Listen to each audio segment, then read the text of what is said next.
Hi, how you doing? And welcome back to a video on the channel. What we have today is a preview of Group B of the World Cup. And if you've missed our preview of Group A, the link will be in the description down below, alongside the video introducing Fantasy League for the World Cup, how to play, select your team, and how to get involved.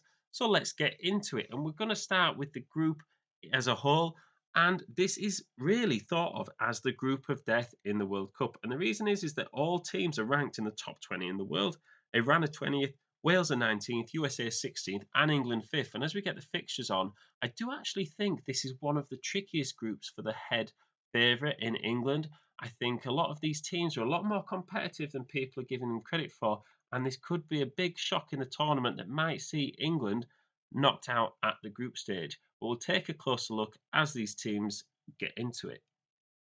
So we start with Iran, and we've got their group stage. Their pretty solid qualifying campaign.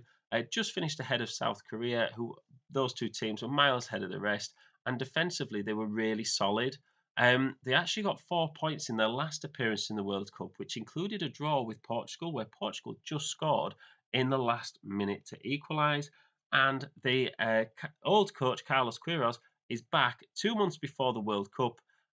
He actually led them for 7 years before. I think they went through four international tournaments, and they also made it to the semi-finals of the Asian Cup in 2019 before they lost 3-0 to Japan, which was quite a uncharacteristic loss in the sense of they conceded quite a lot of goals. Usually they keep it a lot tighter.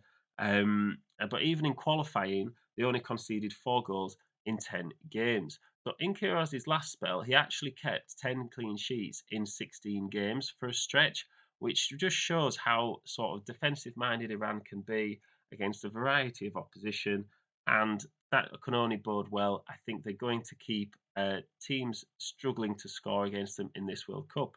They tend to play a 4-5-1 with two holding midfielders, offering loads of protection for the back four, and I think they rely on the counter-attack as well. So potential players, we start with Johan Bakash here at 5.5 million. Now he is a former Brighton player back playing in Holland and an attacking threat for Iran down the wing. They've got, like we said, they've got a defensive-minded squad, so the pressure will be on him to contribute those goals and assists. On the other side, we've got Mehdi Taremi. Now he is 7 million, which I actually think is pretty good value here. We're talking about someone that's a key player for Porto in Portugal, and he's actually been a former top goal scorer in the Portuguese league and been playing reasonably well in Europe as well. Finally, we've got Barin Vand here. He is back in the squad. Now Queiroz is back in. He kind of got frozen out before under the old management. But as soon as Queiroz came in, he was back between the sticks, and he is someone that should be starting for Iran at the World Cup.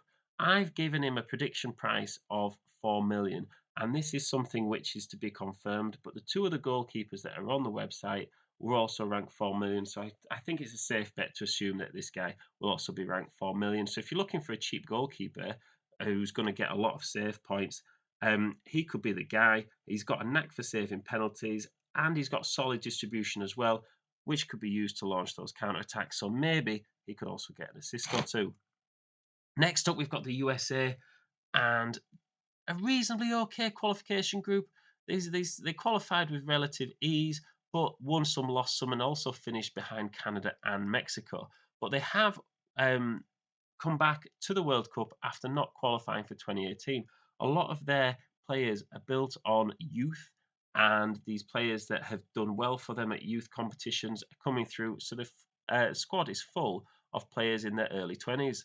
They actually won the 2021 Gold Cup as well, although all knockout results in that competition were all 1-0 wins against Jamaica, Qatar, and Mexico. So they're kind of able to grind out those results, but maybe not the sort of team that are going to be banging in goals left, right, and centre. They're a high energy young team, like we said, and they are going to take teams on. Uh, they do have lots of pace up front, and they press high as well, trying to win that ball. And if they do that, they'll get lots of chances in the opposition box. And they're not long ball, but they are also direct in possession. So when they get it, they like to move it forward. They're not keen on passing it around the back, like to have those quick direct attacks. So potential players for America, we start with Serginho Dest. Now he is an attacking right back who's already got 2 goals in 19 games for the US, and he is a constant threat with his pace, dribbling, and passing. Playing for Barcelona, and now he's playing in Italy. I think he is a fantastic option, reasonably priced, not the cheapest, but I think if you think USA can keep one or two clean sheets, surely he is on course to get an assist as well. Next up, we've got Christian Pulisic, probably going to play as a forward, but listed as a midfielder, which is fantastic because he is the focal point of the USA attacks. He's got 21 goals and 10 assists from 51 caps, and he's only 23 years old. 7.5 million is a really tempting price um, if you believe that USA are able to actually score more than one goal a game, which is yet to be seen. Finally, we've got Musa in midfield.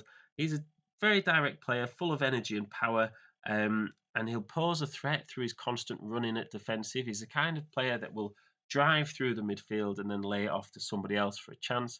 Maybe not too many goals himself, but a reasonable option if you're looking at rounding out your squad.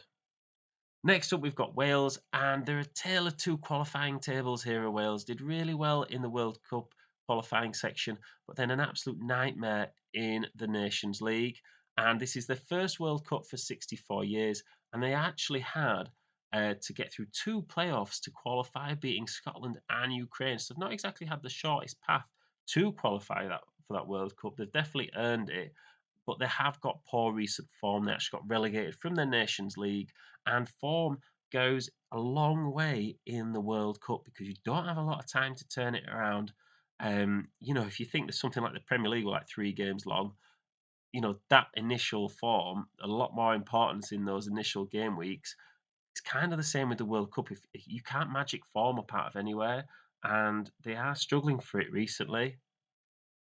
So they can switch between a three back with wing backs against better opposition to a four back with two holding midfielders for weaker opposition. So you would say against someone like England or maybe the USA with a bit more attacking threat, they might have a bit of a three back with wing backs for more defensive solidity.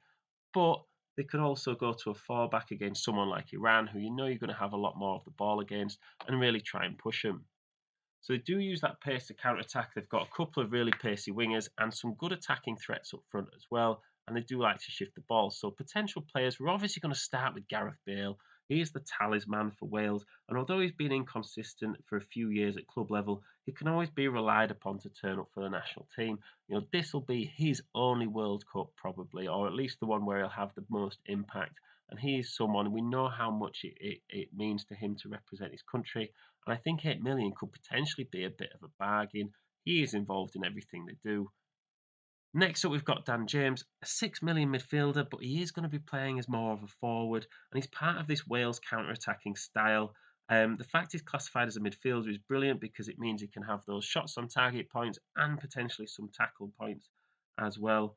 And the final player we've got is Kiefer Moore. Now, he's not guaranteed to start, but I personally, if I was Wales manager, I'd start him. I think he has a really good balance with Dan James and Gareth Bale in terms of pace and sort of his height. He's 6'5", and he's also in great form for Bournemouth as well. He's got 9 goals in 29 games for Wales. I think he could be someone that's quite underrated and could get a couple of goals in the group stage. Finally, we've got England. And again, just like Wales, a tale of two qualifying groups, really. Absolutely smashed their qualifying group for the World Cup. Scored 39 goals in 10 games and only conceded 3. But their Nations League form is pretty awful, including a 4-0 defeat to Hungary. Um, Poor form as well individually. So the selection controversy for England. Gareth Southgate has selected players like Maguire and Calvin Phillips, who he says that he's going to pick on form, but then they have not played very recently, and it's kind of rubbed some players up the wrong way who have missed out because you could easily have fitted in someone like Ivan Toney or Tomori, who is on form and is playing. So it's kind of like, don't say you're going to pick players on form when you're also just going to pick the players that you think are the safe options that you've had before in tournaments. But I actually think that could be the downfall for England, having too many players that maybe aren't on the best form or willing to be, to stand up and be counted. I think this could potentially be one of the upsets of the World Cup. England tend to play 3-4-3 or 4-2-3-1. But this could be left exposed defensively. So Gareth Southgate might go to a five back with wing backs instead. Um, Kane is the focus point. I think someone like Harry Kane, he is going to be the only player to get the Golden Boot in two separate World Cups if he does it this time. He is the favourite amongst the pundits to do so, and his price on here definitely shows. So we start with the potential players, and we're going to go with Bukayo Saka to start with. And I really rate him. He's having a fantastic tournament, Premier League season, and he has actually started all of England's last six games, I believe. And Gareth Southgate is the sort of manager that's not going to change things for the World Cup. He's going to stick with what's working or what he thinks is working at the current time. So I would put Bukayo Saka in the starting 11 for what Gareth Southgate's going to do in the World Cup.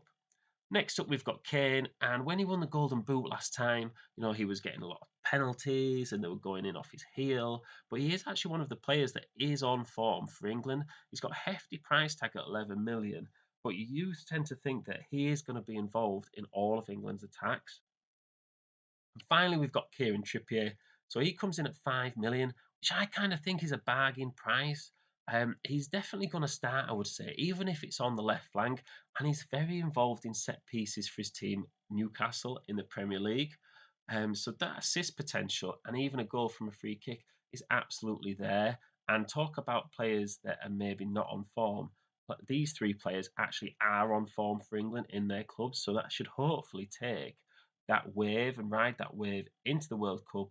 And if you were going to pick players for England, I would go with these three right here. So let me know what you think about the video. Like and subscribe.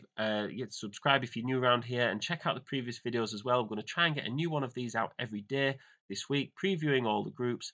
So any support on the channel is greatly appreciated. Hoping to get 50 subscribers before Christmas. So if you're listening at this stage in the video, why not drop a like and subscribe if you've made it this far. Thank you very much for listening, and I will see you in the next one.